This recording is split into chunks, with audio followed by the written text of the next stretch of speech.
Honorable Sarah Ochekpe, you're obviously a great parent. I say that because your children would have organized a protest over that noodles that you banned them from. But obviously they are not. So, but apart from being the parents that you are, you have also sat down at some of the highest decision-making levels.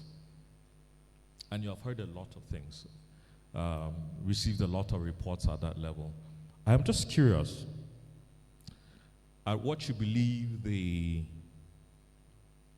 needs to be done to ensure that security agencies improve collaboration and coordination to address the complex security challenges that Nigeria is facing.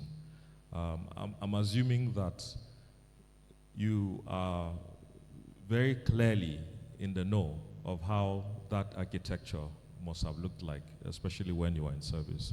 Let us know what you think, your thoughts are on this. Thank you. Thank you very much.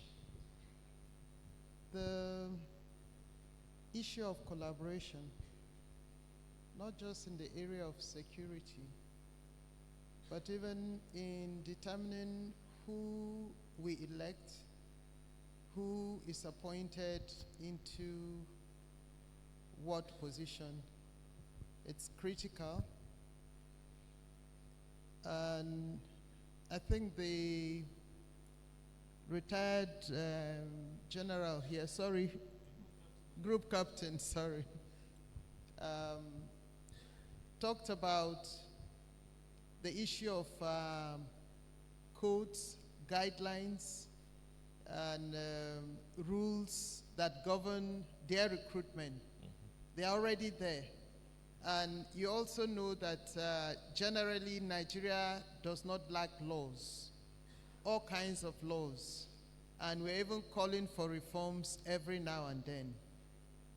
It's important for me that for us to build systems, there must be people who are willing to also insist that these laws must be observed, they must be adhered to.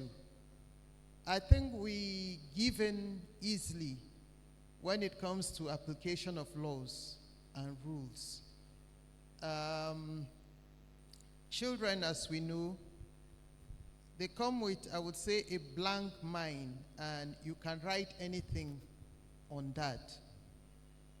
So I believe that if people are being recruited, we should have a system of purging them of whatever they are coming with, and then now insist that these are the rules that govern this institution and you must adhere to it.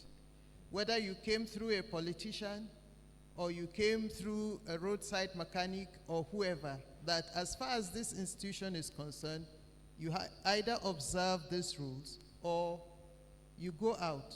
That's why in some organizations they have the Widal tests, where they would recruit people, a certain number, and then take them through a training process. It gets to a point they are subjected to the test. Those who make it go forward. Those who don't are dropped. If we insist on that, then we're going to help ourselves. And in terms of collaboration among the security agencies, Yes. there's need to have respect. There's a tendency that I have observed from a distance though, that the security agencies seem to organize themselves in hierarchy and do not respect one another.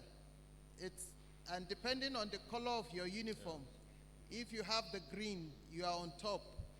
Then maybe you have the blue, you are next.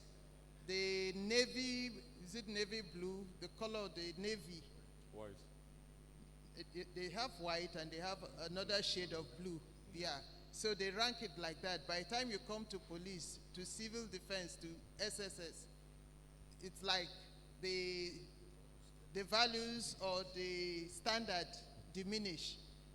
Meanwhile, if they all work together, even including the community leaders, that information can come to all of them and they can tackle the situation appropriately depending on which command they belong to. But if there's no respect, then people will work at cross purposes, and the tendency is that they can even expose each other to greater danger. Within the security system itself, there are people who report on each other. Someone said earlier about communities giving information to the bandits or the Boko Haram. But we have also heard of situations where even within the security itself, some other members would expose their colleagues and put them in grave danger. So collaboration is very important, but adherence to the rules is also very important. Somebody needs to stamp his or her feet at some point and say, this is how this system would work. Yes. And if you don't agree with it, you have to be shipped out. Right. Same with what Dr. Kwaja said about elections.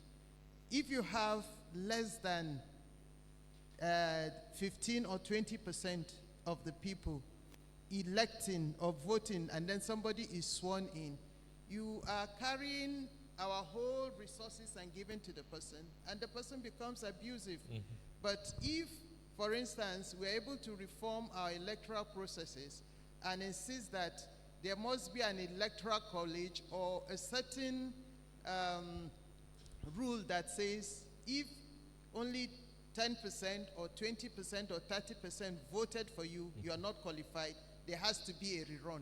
The cost of the election itself will now make the politicians to begin to think, and they will become more respectful to the people, and people can make genuine demands on them to conduct themselves well in those offices. Otherwise, we just have a reign of impunity. People do just what they want once they are able to get to the office, and the courts have not helped us. Today, we have so many legislators, for instance, from Plateau State, who are in the National Assembly that were not elected by the people, but the court chose to give them the seats. And of course, they are not serving the people. And a larger majority of the people are aggrieved. They are disenfranchised. Okay. So we must find a way of sorting those issues out by insisting that the right thing must be done. If we have rules, let's obey the rules, and let's see how God helps us. Thank you. Thank you so much.